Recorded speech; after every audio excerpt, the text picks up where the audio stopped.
Hello guys, welcome back. So in this recap video, I actually want to focus primarily on BDR. And the reason for BDR is because we had some nice insider buying, and I want to talk about the Forum 4 a little bit, and I want to review a little bit more about the halts, especially the halt that is happening right now since it's been halted for well over an hour and has pending news. So let's review a lot of the information that seems to be a little bit more behind the scenes with BDR. I think it's going to be helpful for everybody. We'll also, like always, be reviewing the trades we made today, which really wasn't too many at all. I kind of started off in the red, and then I also ended in the red. I actually started off quite nicely in the green, and I gave back tons of profit pre-market, really just, tripping over myself, trading with too aggressively, with too big size, kind of for no reason. I wasn't really in a flow yet. And then I missed kind of the whole market open because I was too nervous that TD Ameritrade would get halted. I was just, all over the place. I wasn't really in the right mindset. And that's kind of a big reason I missed a few of the nice moves on BDR. But I don't know, it is what it is. There's definitely a few good tickers to look at today. We also made a trade with, or an entry, a swing entry with CVAC. CVAC, I think it is. It was the one we recapped yesterday, so we'll review the swing trade on that as well. I guess there's a little bit more to talk about than I thought, so let's go to the charts now, guys. Don't forget to drop a like if you enjoy the content. If you're totally new here, consider subscribing. I would love to see you in the chat room and join the community. Let's get into the charts now. No time to waste. All right, guys, so there's a lot to talk about. So let's just jump into it head first right now. Let me go to my unlimited account. We're ending the day a little bit red, which is extremely, I gotta say, extremely unfortunate. 63 bucks on AVCO, AESE, 30 bucks, BDR, 25 bucks. And then we had a big loser, TLGT. We had like three bigger losers, actually not even that big, just, big position size. I got way too aggressive pre-market for no reason. And then just had some back-to-back, like 3% losers with like $3,000 position sizes. That went up from like 80 bucks pre-market on this one to down almost 200 bucks. It was really ridiculous. Then I kind of stepped away from a little bit, kind of chilled out. And yeah, I was able to dig myself out of the hole a little bit. What I want to talk about today is I want to do a little bit of focus here with BDR. So let's go to this one and see what's going on here, because I know there's probably a lot of you guys kind of trying to figure out what is going on with BDR right now. Why is it halted so much, and like when is it going to open up? Well, BDR pre-market had an interesting little run here, and this is actually the only time I traded it pre-market in this 1.5 zone. A reason for that is pretty straightforward, right? 3 million float, U.S. communication equipment company. Seeking alpha, there was a lot of insider buying on Forum 4. So I want to talk about that a little bit as well. But we know that 1.5 and 1.6 tends to be big support for BDR. Now, we finally broke above that, and that's why pre-market, when we came back to that 1.5 zone, you can kind of see it here. I did a little bit of a trade here. This was a tiny one. I missed these two bounces here, and I was already kicking myself. So that already shows you like how sloppy I was trading pre-market. I was missing a lot of obvious moves. What I didn't like about BDR, and this is why I was kind of careful with this one, we had the original pre-market high of 1.7, and then we were actually selling off a ridiculous amount, like almost 50%. I don't really like the stocks that sell off so much. I find them very sketchy. Anyway, I was a little bit cautious here with BDR. Out of the gates, this one was pretty nice. I would have liked jumping on it, but a big reason I didn't is because I thought TOS was going to freeze, and I was getting a bunch of error messages that made me not want to enter this one. And actually, I posted a picture of the error message, so I can show you guys that as well. And before I show you guys the picture, let's think here for a second how we could have traded BDR. So actually, let me show you guys the picture first. I was just thinking what's the best order to talk about all these things. So BDR, I actually posted the picture here. So let me open it up. And this is a big reason why I was like, let me be extra careful this morning. And this just happened to me again. The reason I'm coming out with a recap video a little bit later today is because I, again, got this error message. You can kind of see it here. Let me see if I could zoom in a little bit. Unexpected errors happen. Technical details here. Looks like some sort of JavaScript field order error. Anyway, I try to press continue. This doesn't work. You have to restart your whole platform. This happened to me Monday, when TOS didn't work. It happened to me Tuesday when TOS didn't work, and it happened to me this morning when TOS I thought would not work as well. And that's a big reason for the first pretty much 40 minutes out of the gates, I did not trade. It was a big reason. It wasn't the only reason, but it was definitely a big one.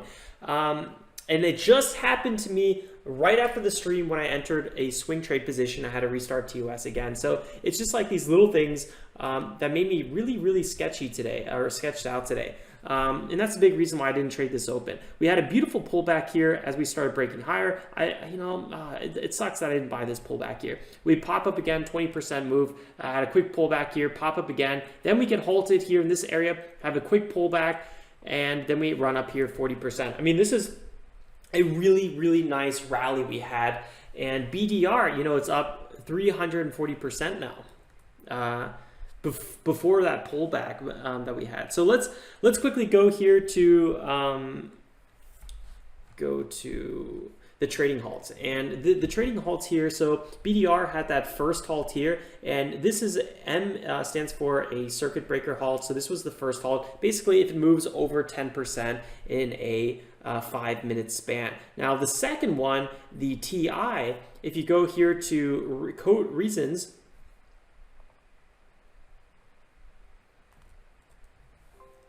and you just search for TI, you can see that, wait, hold on. Whoop, nope, sorry, trading code halts. I clicked on the wrong thing, I apologize for that. Codes, okay, so TI right there at the top, halt news pending. So there's news pending now, and that other one we saw, M, was volatility. So basically there was too much volatility. They wanted to pause it, let people kind of calm down for a second. That was the first halt, and the second halt was news pending. And so now we have some news pending. We don't know what news is pending. I've seen these go on for 3 days. I mean, 3 hours. You don't really know how long they're going to go. So it's not like something you really want to sit in front of your computer just waiting for. There's no resumption date or time yet, so we'll see when this gets filled out. A typical halt will last like 5 minutes most of the time, and then 10 minutes if it's a really, really bad halt or if it's been halted multiple times already.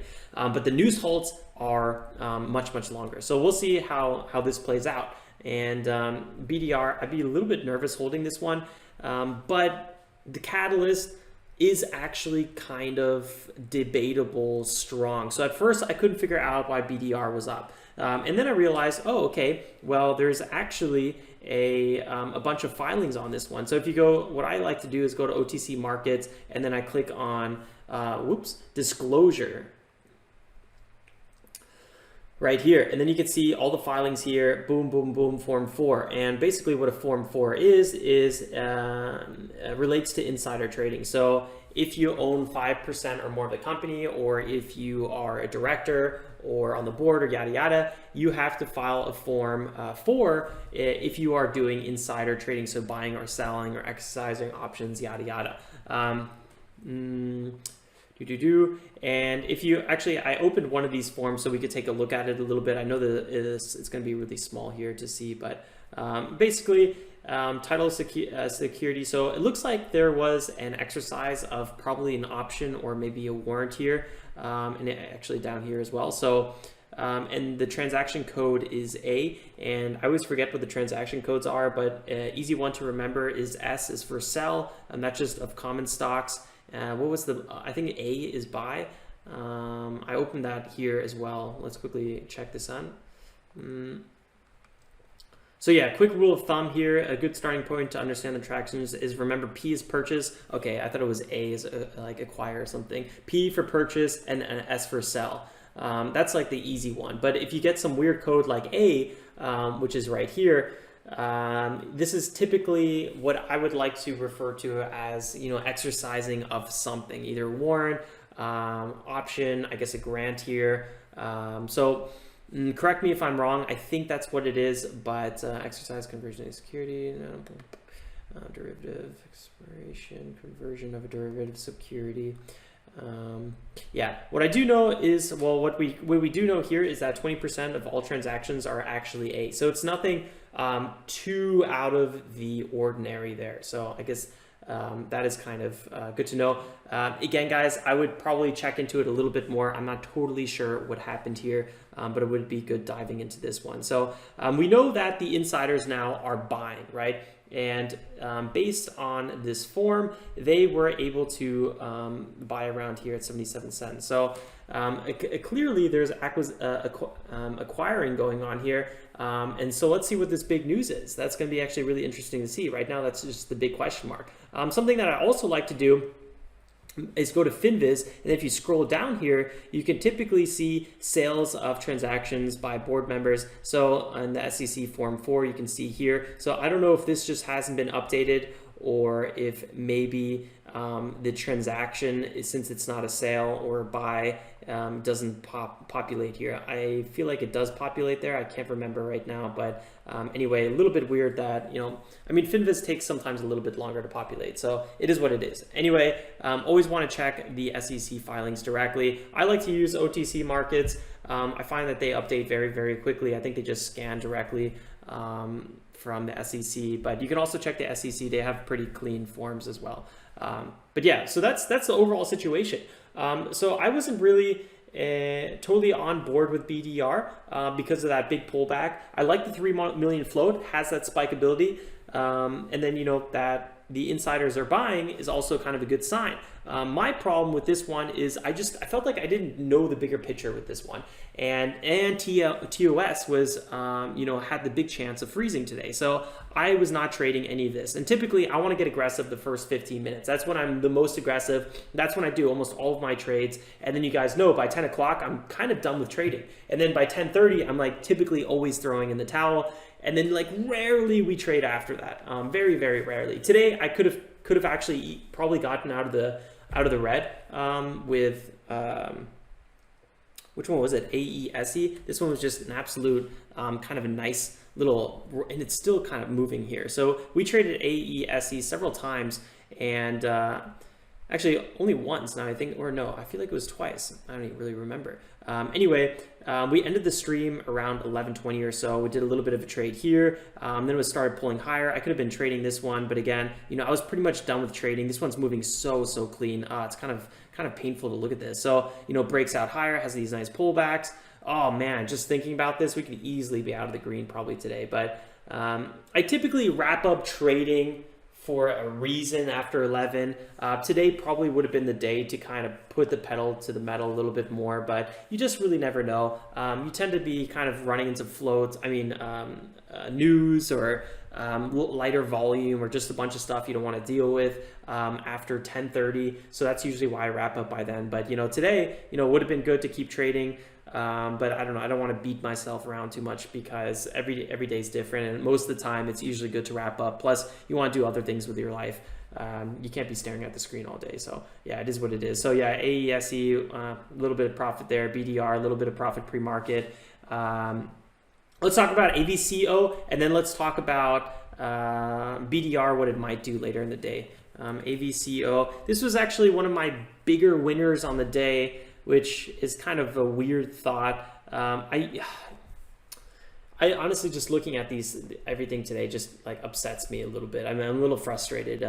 Yesterday or Monday and Tuesday, we had some really clean movers out of the gates, but TOS didn't work, so I couldn't trade. Today, TOS worked, but I started off red. I think I probably had a little bit of like FOMO from missing the last 2 days. I got way aggressive pre-market, and I just totally tripped over myself. And it sucks because I've been on a really, really good green streak this whole month. We only had one red day till today, so it's just like a little bit annoying, but it is what it is. I can't be mad at anyone except myself. I should have not been so aggressive pre-market. With AVCO, this was a stock that was up on some coronavirus partnership news. They're a medical company in the USA with kind of a bigger float, like $27 million or so. Anyway, because of the bigger float and the way this kind of started, trending upwards here, I started buying some dips on it, some pullbacks. I never really was looking to hold too long. So here in this time, it worked, getting out right away. This time I could have held much longer. So I don't know, just not the cleanest trading, but at this point I was already so red on the day that I was just, trying to take some simple base hits. So I don't know, that's simple. That's pretty much what it is. So let's go back to, what ticker was it? BDR, and think about, what could happen here. And it's really hard to talk about like what's going to happen with BDR. But in a nutshell, like we'll have to wait for the news. If it's going to be an offering news or something like that, I kind of doubt it's an offering news, but it could be. That'd be really bad. A direct public offering, that'd be horrible. That would probably dump the price to like 1.5 or so. But maybe it's like, a big partnership deal or something like that. I would have to go to the weekly, see how far we can go back on this one. And we got big resistance around 4, and that's kind of where we are already seeing bigger resistance around 375. And yeah, $5 is some big resistance. So it'll be kind of interesting to see how far this thing's going to pop to the upside here. So we know, the $4 zone, and then we know that $5 zone is kind of bigger resistance. So we'll see how far this could go. But the way I would probably be trading this one, why is it not popping up here? The way I would probably be trading this one, if I was looking to trade it into the open of the news, is, well, first, digest the news, see what it is, and then I would obviously be looking at very simple, support and resistance, see how far it can go before I would think about maybe taking some profits off the table, where the bigger multi-month support and resistance zones are, which clearly looks to be around $4 and $5. See if we can break those areas. But again, it's a total question mark at this point. We have to really see what the news is and then how strong the news is, right? Let's quickly go to TLGT. Let's talk about where I made all the blunders today, because this is a little stressful. And actually, before we talk about TLG, I just remembered why I have all this open here. So we could close the SEC stuff here. And what I wanted to quickly mention is we have a Discord chat, and I know that some of you guys know about it, but on the chat room, I heard that you guys were not able to find it, and the reason is because I didn't have it in the video description. Specifically, I had it in the link in my video description, which brought you to a landing page where you could then go to the Discord. I know that's probably a little bit backwards, but here it is, and we do all of our chatting here in the small cap momentum. So everything we do on the $25,000 challenge, or not, the YouTube account, the YouTube live stream chat room, everything we do in the chat room, in the YouTube live streams, that's basically right here, small cap momentum, right? That's small cap momentum trading. If we're looking to hold some things overnight, I have a little chat room for that. The 25K challenge, I keep updating what we're doing with that one. We have some crypto trading here as well. And that's pretty much everything. I'll probably add some more sections, probably a swing trade section, actually. That would make a lot of sense. And there's a new student intro here as well. There's actually 2, and that's because this used to be 2 different chats at one point. So yeah, if you want to check out this Discord chat, you can see Eugene, John right here having a nice little chat right now after the stream.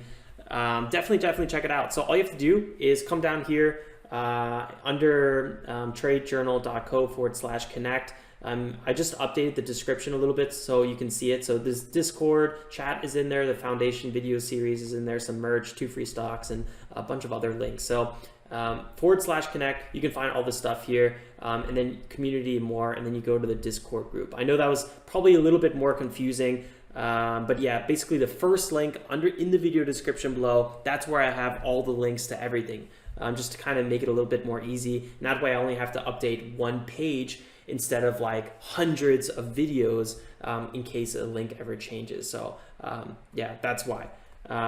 Okay, well, we could probably close out all of this stuff now. Again, NASDAQtrader.com. This is always where I check out what's going on with the halts. Let's close out all this. Yes.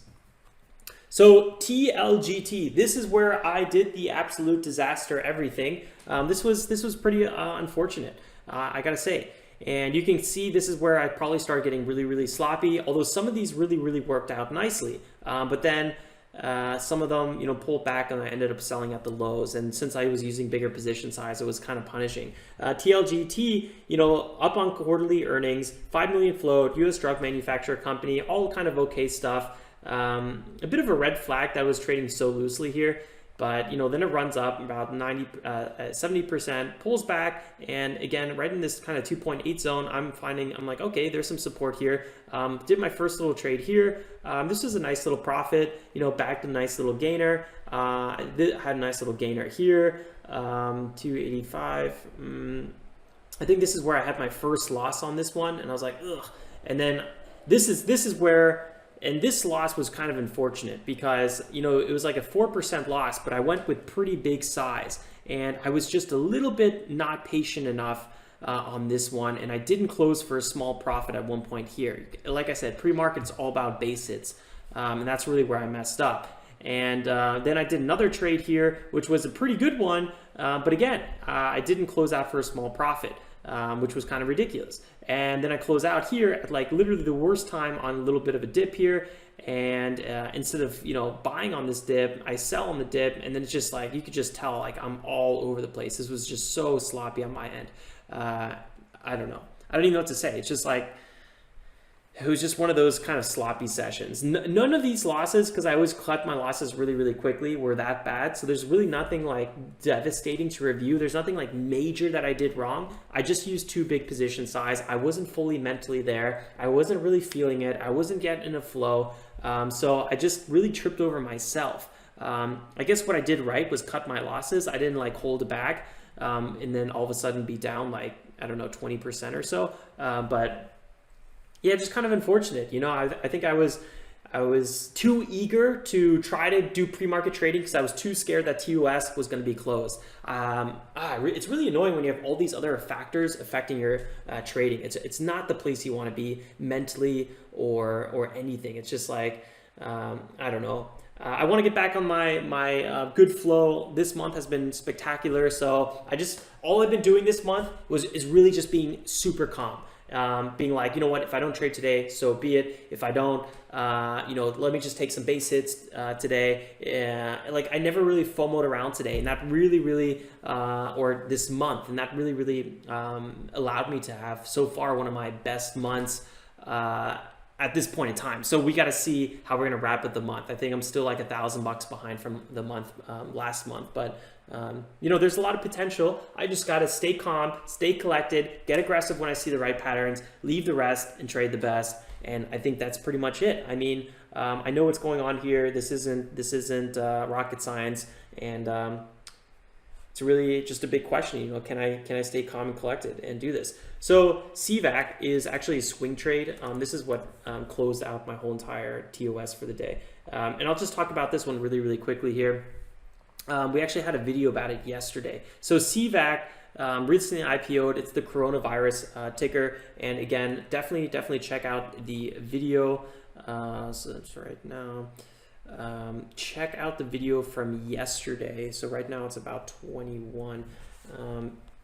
I'll link it in the video description above. I just had to check out what time it was. So CVAC, I talked about yesterday in the recap video and talking about possible entries. I actually originally said something around 60, 62 or 63 on a pullback pre-market. That's what I was actually originally looking for, but it looks like we're pulling back a little bit further. And now this is kind of the first time I was looking to buy it, but then it was getting a little bit kind of weak in the bounce. I stopped kind of looking at it, and then I bought on this second bounce. So who knows how much further it's going to pull back. I do like this $55 zone. I love the psychological zone of 55. If it pulls back a little bit more to 50, I would probably consider averaging down here a little bit more, getting a proper size, and then looking for the break back above 65 and so on. If we get it, I don't know. We'll have to follow the price action, but I do think this one has a lot of potential. It's, you know, there's a lot of macro news behind this one, so it's a little bit hard to trade. But we'll see what happens. I like the fact that, you know, even though it's been selling off quite a bit, the volume has been fading. That's giving me quite a bit of confidence. We know there's some bigger support around this area. I typically don't trade IPOs too much, but yeah, I have a whole, I talk about this one a lot more in yesterday's recap video. RKT, I sold my swing trade with the RKT today. A little bit unfortunate because I had really small size on this one. We had a nice little bottom bounce here on this. I was looking to average down into like the 1830s or so, get a full size to like, you know, $2,500 or so with my $25,000 challenge account. But Yeah, I never did that. I never was able to do my average down, and I wanted to sell originally at the 20s, but I was kind of upset that I didn't get a full fill, that I was like, you know what, I'm going to wait for this one to break 21. I don't know, ridiculous like logic there. And then I just kind of closed out here. I do think that this could go back to 22, maybe even 23. I was talking about that before in the live stream, but for now, it was kind of a missed opportunity. I made 10% on it, but 10% on $600. $60, it's great. I'm not complaining, but it should have been like $250, $300 or so, because it's a small count challenge, this one, and we got to grow it with decent trades. So it's always kind of, to me, I kind of look at this one, I'm a little bummed because I feel like it was a bit of a missed opportunity, right? We don't always have such nice bottom bounces. So when you do have one, you want to kind of jump on it pretty hard.